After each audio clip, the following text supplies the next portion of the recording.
नमस्कार, Hindi animation tutorial में 3D max tutorials part 56 का स्वागत है। लास्ट ट्यूटोरियल में हमने इसके हेड को स्टिच कर चेकर पैटर्न को रिलैक्स किया था। इस ट्यूटोरियल में हमें वही चीजें इस कैरेक्टर के बॉडी के साथ रिपीट करनी है। ठीक है, तो आगे बढ़ते हुए हम बॉडी के फेसेस सिलेक्ट कर लेते हैं। इसलिए मैं कीबोर्ड पे 3 की प्रेस कर पॉलीगॉन मोड में स्विच होता हूँ और इस कैरेक्टर के बॉडी के पॉलीगॉन सिलेक्ट करना शुरू कर देता हूँ। और यहाँ पे इग्नोर बैक फेसिंग को ऑफ करना मत भूलिएगा, क्योंकि हमें बॉडी के आगे और पीछे की दोनों साइड के पॉलीगॉन्स एक साथ सिलेक्ट कर लेने हैं। सिलेक्शन को बेहतर बनाने के लिए मैं कीबोर्ड पे 4 की प्रेस कर वायरफ्रेम मोड को एक्टिव करता हूँ। ठीक है, अब यहाँ पे इसके बॉडी का बुनियादी ढांचा सिलेंडर की तरह है, तो यहाँ पे हम प्लानर मैप यूज ना करते हुए सिलेंड्रिकल मैप यूज करने वाले हैं। तो आप देख सकते हो कि बाय डिफॉल्ट इस सिलेंडर ने अपने बॉडी को किस तरह से मैप किया हुआ है और इस आकार की वजह इस सिलेंडर का एक विशिष्ट एंगल है। दरअसल सिलेंडर प्लानर इस तरीके से काम करता है कि बॉडी के जो रिप्रेजेंटेटेड 2D सरफेस है, जिन्हें हम यूवीज कहते हैं, वो सिलेंडर के सरफेस पे फैल जाते हैं। जैसे आप यहाँ पे इसकी चेस्ट और कॉलर देख रहे हो जो इस सिलेंडर के सामने की तरफ फेस कर रहा है। बस हमें इसे सही से मैप करने के लिए इतनी इंफॉर्मेशन काफी है। मैं सिलेंडर को इस प्रकार से रोटेट कर बॉडी से मैच करने की कोशिश करता हूँ। हो सकता है कि आपको इसमें थोड़ा टाइम लगे, लेकिन इस प्रोग्राम में अपने आप में कुछ सॉल्यूशन दिए हुए हैं। जैसे मैंने यहाँ पे रीसेट मैपिंग गिज्मो का इस्तेमाल किया और उसी के कारण हम यहाँ पे एक अच्छा स्ट्रेट सिलेंड्रिकल गिज्मो देख पा रहे हैं। तो मैं W की का इस्तेमाल कर बॉडी को इस सिलेंडर के बीचों बीच अलाइन कर लेता हूं और इसे एक विशिष्ट पद्धति से रोटेट करता हूं। दरअसल हमें इस सिलेंडर को इस कदर रोटेट कर लेना है कि इसकी जो ये ग्रीन लाइन है ये अपने बॉडी के ग्रीन लाइन के साथ अलाइन होनी चाहिए। अगर आप इसके चेहरे के ग्रीन लाइन को फॉलो करते जाओगे तो ये बराबर उसके सर के पिछले हिस्से से बॉडी के सेंट्रल लाइन में जाते हुए आपको दिखाई देगी। पहले जमाने के आर्टिस्ट इस ग्रीन लाइन को कैरेक्टर के बगल के नीचे वगैरह छुपाने की कोशिश करते थे, लेकिन जैसे ही फोटोशॉप ने अपना 3D फीचर मार्केट में उतारा, तब से आर्टिस्ट का टेक्सचरिंग करने का नजरिया ही बदल गया। मैं आपके जानकारी के लिए बताना चाहता हूँ कि फोटोशॉप का वही 3D फीचर हम इस टेक्सचरिंग ट्यूटोरियल में कवर करने वाले हैं। सिलेंडर के ग्रीन लाइन को हम कैरेक्टर के सेंटर वाले ग्रीन लाइन के साथ जब अलाइन करते हैं तो हमें यूवी मैप कुछ ऐसे दिखाई देता है। ठीक है, तो फिलहाल के लिए हम यहाँ से आगे बढ़ते हुए एक बार बॉडी का चेकर पैटर्न चेक कर लेते हैं। इस सिलेक्शन हाईलाइट को निकालने के लिए मैं कीबोर्ड पे 2 नंबर की प्रेस करता हूँ और यहाँ से चेकर पैटर्न चेकर पे क्लिक करता हूँ। अब इस चेकर पैटर्न की मदद से हम अपना यूवी मैप वापस से एक बार चेक कर लेते हैं।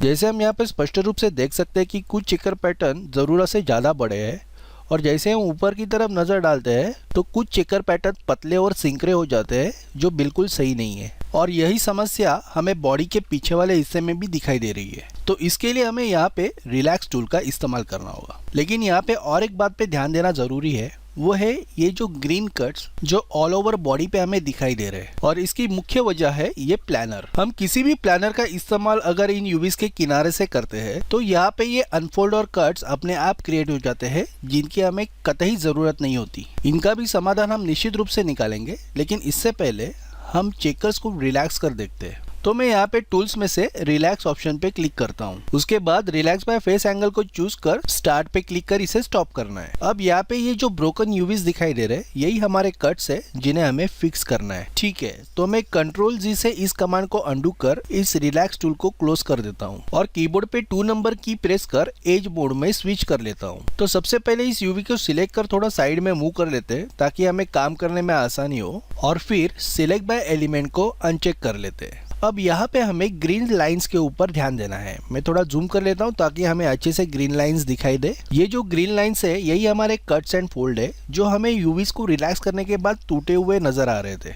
तो यहाँ पे हमें टूल्स में से स्टिच सिलेक्टेड ऑप्शन को सिलेक्ट करना है और इन ब्रोकन एजेस को सिलेक्ट कर स्टिच कस्टम के साथ स्टिच करना है। अगर हम चाहे तो कंट्रोल की प्रेस कर सारे ग्रीन एजेस को एक साथ सिलेक्ट कर स्टिच कर सकते हैं। इसके लिए कीबोर्ड पे कंट्रोल की प्रेस एंड होल्ड कर रखे और सारे ग्रीन एजेस को एक साथ सिलेक्ट कर ले और एक बार ही कस्टम स्टिच की कमांड पास कर देते हैं। कुछ तो गड़बड़ हो गई है दोस्तों, वापस से एक बार हम लोग सिलेक्ट कर देखते हैं। कंट्रोल की होल्ड करें, सारे एजेस सिलेक्ट करें और स्टिच कमांड पास करें। नहीं हो रहा है। ओके ठीक है, थोड़ा समय दीजिए, मैं पता कर लेता हूँ क्या प्रॉब्लम। एक बार सेटिंग चेक कर लेता हूँ ठीक है, ये यहाँ पे तो इंडिपेंडेंट एजेस नज़र आ रहे हैं। अच्छा दोस्तों, प्रॉब्लम मुझे समझ में आ गई। यहाँ पे हमें ध्यान रखना है कि अगर दो एजेस एक दूसरे के ऊपर ओवरलैप हो रही है तो उसमें से हमें सिर्फ एक ही एज को सिलेक्ट करना है, ठीक है। और उसके बाद अभी हम लोग ट्राई कर देखते हैं। ठीक है, हो चुका है काम। तो बस इसी बात का ध्यान रखते हुए हम सारे एजेस को कंट्रोल के मदद से एक साथ सिलेक्ट कर स्टिच कर ले रहे हैं। ठीक है, तो कीबोर्ड पे 3 नंबर की प्रेस कर हम पॉलीगॉन मोड में स्विच होते हैं और फिर यहाँ पे हमें रिलैक्स कर लेना है बराबर। तो हम यूवीज को यहाँ पे रिलैक्स कर लेते हैं। पूरी तरह से यूवीज रिलैक्स होने बाद हम इन्हें यहाँ पे स्टॉप कर लेते हैं। अभी हम इस बॉडी को आगे और पीछे दोनों तरफ से एक बार चेक कर लेते हैं और आप देख सकते हो कि चेकर बॉक्स बहुत ही शानदार तरीके से यहाँ पे सेट हो चुका है। अब इन सारे फेसेस को सिलेक्ट कर मैं ऊपर की तरफ मूव कर लेता हूँ। यहाँ पे थोड़ा सा इन्हें स्केल कर लेता हूँ। तो इसे इस कदर स्केल कर लेना है कि फेस के चेकर बॉक्स और बॉडी के चेकर बॉक्स इनमें समानता नजर आनी चाहिए। इससे हमारा कैरेक्टर विदाउट टेक्सचर भी अच्छा दिखाई देता है। ठीक है दोस्तों, तो ये रहा बॉडी अनरैप। अब नेक्स्ट चैप्टर में देखते हैं हैंड अनरैप। इनके बारे में हम नेक्स्ट लेक्चर में विस्तार से जान लेंगे, लेकिन इसके लिए आपको मेरा चैनल सब्सक्राइब करना होगा। हिंदी एनिमेशन ट्यूटोरियल के साथ जुड़े रहने के लिए धन्यवाद। आपका दिन शुभ रहे।